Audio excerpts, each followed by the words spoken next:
Good evening, everyone. This is Dr. Serge. I hope you all had a good weekend. So today I wanted to talk about a topic that is really important to talk about, even though it's a little bit taboo. But I had this patient who came to me. She was a teenager, actually. Her mom brought her to us, dealing with depression and anxiousness and, those mood swings. And then wanted to really cover that because it's way more common than what people believe it is. 1 in 4 Americans actually would go through depression at some point during their life. And I've seen young kids actually put on antidepressant. As a matter of fact, 100,000 kids under 6 years old in this country are taking antidepressant. Depression is really a big thing, and nutrition can actually help with that. And one of the things we help with depression is helping the brain. Fat specifically is needed for the brain because 80% of your brain is fat-based. Okay, omega-3, omega-6, cholesterol, saturated fat. These are the main components that your brain needs. And unfortunately, kids today don't eat the right type of fat. They don't eat enough fat. I'm a big fan of eggs for younger people because eggs is really the best nutrition for the egg for the brain because it has a lot of cholesterol, a lot of saturated fat, the right ratio of the omega-3, omega-6. So it's really food for the brain. But specifically, I wanted to cover the keto diet today because it's a big topic, as you guys may know out there. A lot of people are following the keto diet.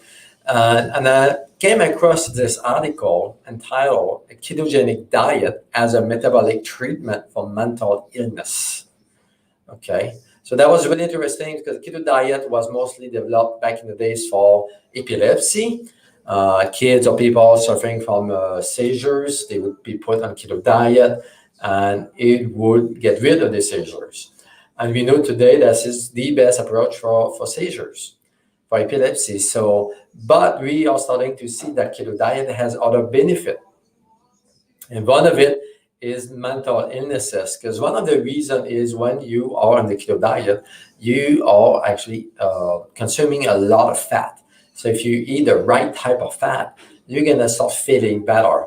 As a matter of fact, one of the main things that people tell me when I put them on a keto diet is they start feeling happier. Their moods are more normal. They just feel better.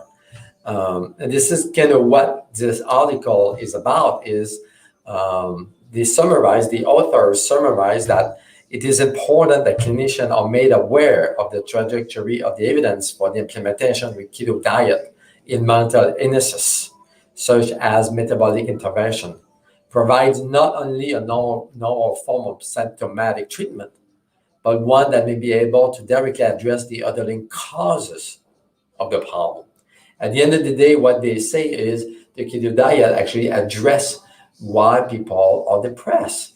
And one of the main things is people are, the brain are deprived of good, healthy fat. So when you do the keto diet, like I said, they automatically eat more fat.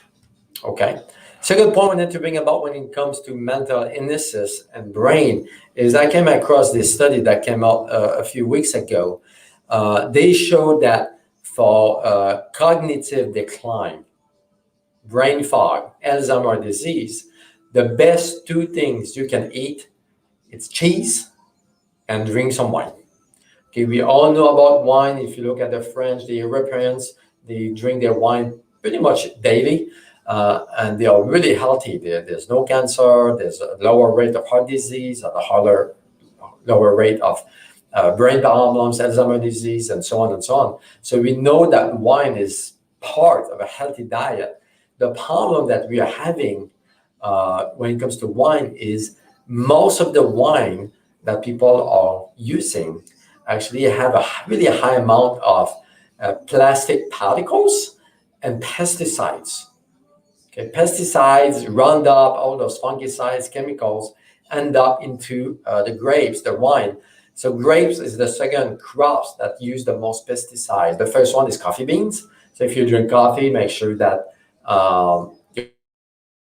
your coffee is organic.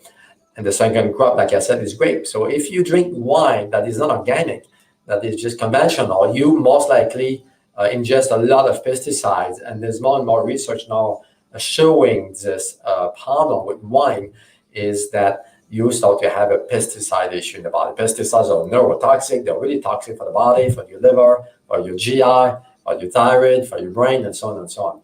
So there's more and more concern when it comes to wine. So the best wine to drink are from France, Italy, and Argentina. These are the countries, they don't use pesticides on the grapes. So you are drinking, in that case, you will drink by default organic wines. Otherwise, make sure you get organic wine from the store. But wine can be really beneficial with this high content of antioxidants. And surprisingly, the researchers showed that cheese was really beneficial as well for the brain. Like I just said, when you do the keto diet, you eat a lot of cholesterol and saturated fat. So your brain is happier, okay? And they also found that lamb was one of the meat to eat to prevent cognitive decline. Okay, these were the top foods to eat to nourish your brain. As you get older, your brain needs more fat. About 25% of elderly, 65 and older, needs to consume animal products because their body stopped making cholesterol at that time. So you actually have to eat lamb or eggs, for example, or cheese and so on and so on. Otherwise, your brain becomes deficient in cholesterol and then you start having decline, okay? And cheese, interestingly enough, is a good source of vitamin B12. Okay, the brain, as you get older, needs more B12 than when you're younger. So the best source of B12, of course, are animal products, eggs, lamb, red meat, and cheese, dairy products are really good sources of B12. Okay, saturated fat is really important for your brain, and there's one molecule, one type of saturated fat that is critical for mental brain health. Okay, and this is a study that I came across. It was on gut metabolites in depression, and they're studying the biochemical mechanism. Okay, so this article shows that there's one specific fat, butyrate. It's a short fatty acid. So it's a type of saturated fat that you find mostly in butter and dairy products like cheese, for example. So that saturated fat is really, really important for brain health. So what it does, it seems to work as an antidepressant, actually. It works better than an antidepressant, as a matter of fact. Like I said, when I put people on keto diet with a good amount of butter and ghee and coconut oil, for example, they start feeling better. They don't feel depressed anymore. One of the reasons is because of this short fatty acid, butyrate. Okay, butyrate is found in food like butter, dairy products, kombucha. Kombucha is really high in butyrate as well. Okay, we all know that butyrate or kombucha is really good for your gut. There's 9 benefits of butyrate. Okay, number 1 is to fuel the gut lining, so it helps healing your gut lining, your intestines. Okay, it is a really powerful antioxidant, meaning that it neutralizes free radicals. Free radicals are known to actually cause aging, inflammation, cancer, heart disease, and so on and so on. It stops gut inflammations. It helps fighting cancer. It helps fixing the leaky gut. That's why people who are on a high fat diet with leaky gut, they start feeling better. Their gut heals and they start absorbing, digesting the food better. In combat, butyrate has been shown actually to combat obesity and diabetes. It's a good, healthy fat. It protects your brain, like we just talked about. It's an antioxidant, and it's really beneficial for brain health. Okay, butyrate is also made by our gut microbiome or bacteria at the end of the day. I'm going to get back to that in a few minutes. And lastly, it has been shown to help with communicating with different parts of the body. So butyrate has multiple functions in the body. and it helps with heart function, it helps with liver, it helps with fighting cancer, it helps with brain, it helps with gut, and so on. So if you don't eat butter or don't drink kombucha, one way to get butyrate is to take care of your gut microbiome. Your bacteria, when you eat fibers, will make this short fatty acid molecules. Okay, fibers, greens, artichokes, and so on will help your microbiome to make it. So one mistake that I see with people doing the keto diet, for example, is they eat a lot of good healthy fats. This is the point of the keto diet, is to get in that keto state, but they don't take care of the microbiome. They need to eat fibers. Over time, if you don't eat enough fibers, you may have a disruption in your gut flora uh, balance. And this is something I'm going to talk about later this week, but it's really important to incorporate some fiber into your diet. We all know that we need to eat fiber because your body, your microbiome will make butyrate.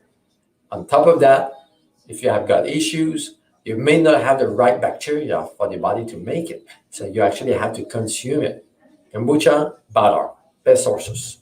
Hope it makes sense. So this is what you need to do to combat mental health and to prevent mental decline as you get older, is to take care of your gut, eat your fibers, eat your healthy fats.